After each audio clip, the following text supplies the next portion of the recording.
今、アトランタのTPP 閣僚会合の会場のウェスティン・マウイというホテルの前にいます。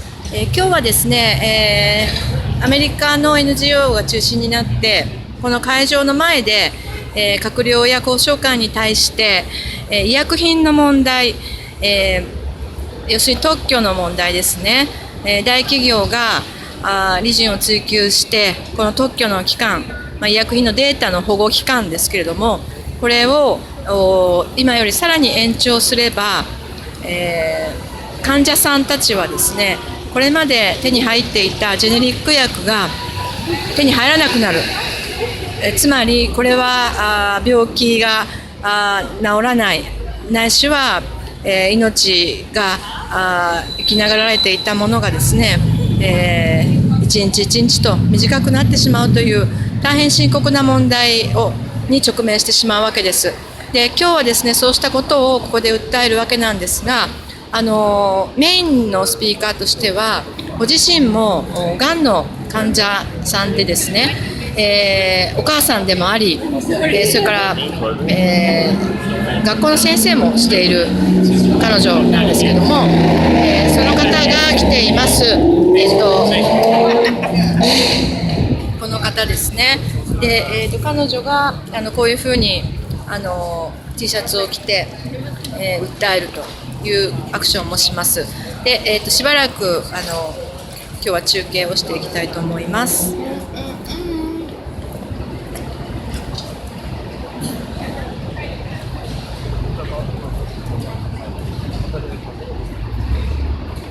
Are you taking photos? No, I'm moving.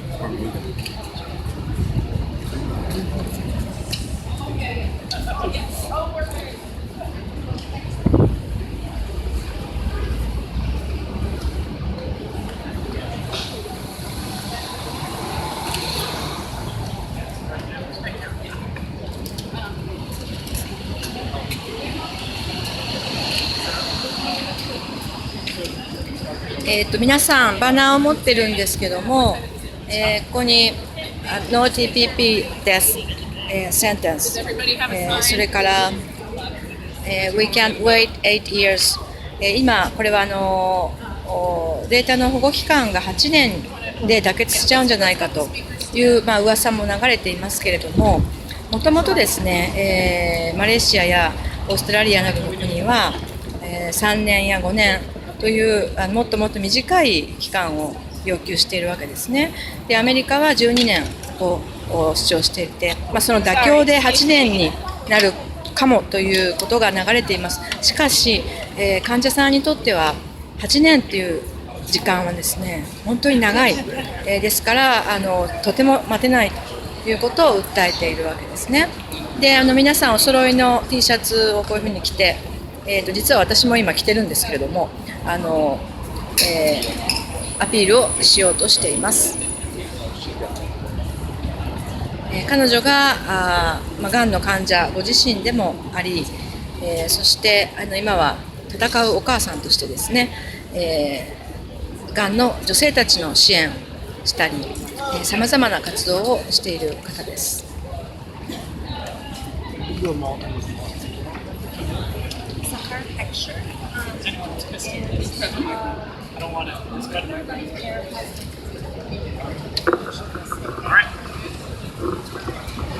All right, 12 noon and a bit. Good afternoon, everyone. Thank you very much for being here. My name is Peter Maberduke. I'm the Global Access to Medicines Program Director from Public Citizen in Washington, D.C. And we are here to protest the Trans-Pacific Partnership, specifically a provision on biologic drugs that's being negotiated inside by trade ministers right now. Right now inside this building, inside the Westin, from what we understand, trade ministers from 12 Pacific Rim countries are discussing a rule that would extend the monopoly life of biotech drugs, including many of the cancer treatments on which people around the world rely, potentially prohibiting access to affordable biosimilar drugs, leading to preventable suffering and death in the negotiating countries. We have a panel of speakers to talk with you today. First up will be Zahara Heckscher, a writer living with cancer for 7 years, a cancer thriver, and we'll have comments from several expert organizations, and we'll be available to answer your questions, including technical questions, immediately afterward. Zahara? Thank you. Thank you, Peter.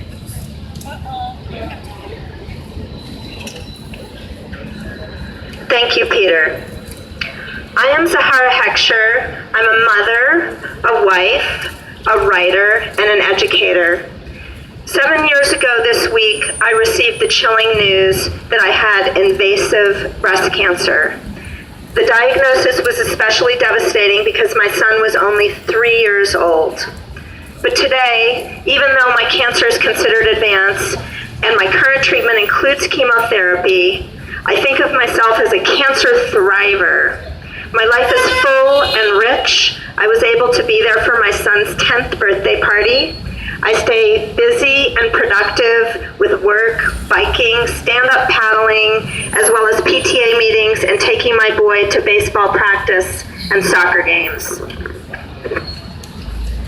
I am alive and thriving today in large part because I've had access to the latest medicines for breast cancer. My treatment has included the new biological medicines, or biologics, the monoclonal antibodies Herceptin, Perjeta, and Xgeva. These and similar medicines have extended and even saved the lives of thousands of women with breast cancer. The additional biologics in the pipeline give so much hope to me and other people living with all forms of cancer. Sadly, I know all too well what cancer can mean without these breakthrough treatments. Let's go back to September 8th, 1976. It's the day before I start junior high. It's 4 days before I turn 12. That was the day my mother died of breast cancer. Less than 1 year after her diagnosis. That is what cancer means without access to new treatments. I'm a writer, but I am at loss for words to tell you how awful it was for me, my brother, my sister, and my father to go on without her. For my mother to die of breast cancer was a tragedy for our family. For thousands of women to die unnecessarily of breast cancer because of the TPP is a horrible, cruel, premeditated, and avoidable catastrophe.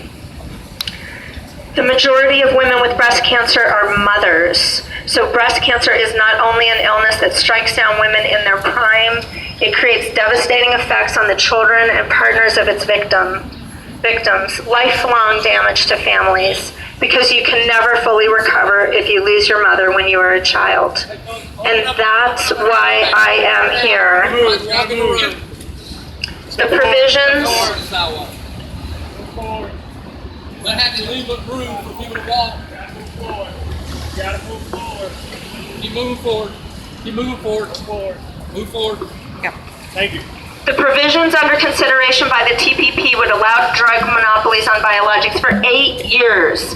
Some of these medicines cost up to tens of thousands, even hundreds of thousands of dollars a year. When you have breast cancer today, you cannot wait 8 years for a treatment to become available or affordable.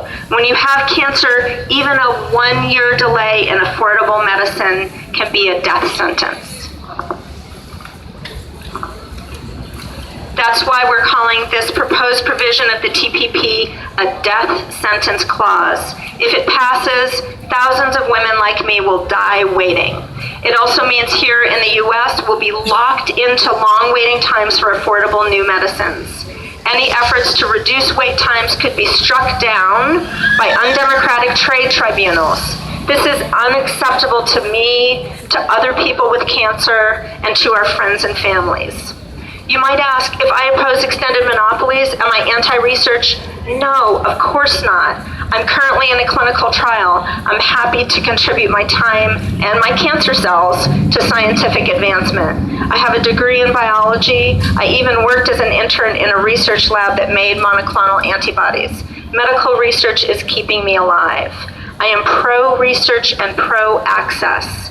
Don't be confused by arguments that conflate the death sentence clause with the ability to advance medical research. Big Pharma is doing fine without this extra 8-year monopoly. Extra revenue from monopolies. You gotta move up. You're not walking slow, Joe. You gotta get the Extra revenues from monopolies may increase already high profits, may puff up advertising budgets, but this extended monopoly period is not required for pharmaceutical companies or the NIH or nonprofits or universities to continue investing in cutting-edge medical research. Now let's go to the future. It's 2018. A 7-year-old girl's mother sits her down to explain, Mama has an illness called breast cancer. If today we can prevent the death sentence clause, there will be a better chance to get her mother affordable biologics on the market sooner, and a better chance that this girl will have her mother there to nurture her as she grows up. The same chance I hope to continue to have for my son. That is why we must act today. I'm here to remind Ambassador Froman and the USTR team that the policies they promote are supposed to represent the interests of the people of the United States, not just the short-term greed of the giant pharmaceutical companies. I also call on the trade ministers from other countries to continue to stand strong against the death sentence clause. I am honored to bring the names of hundreds of people with me, including cancer survivors, who join me in our plea to the TPP negotiators. We speak with one voice. Drop the TPP death sentence clause. Thank you.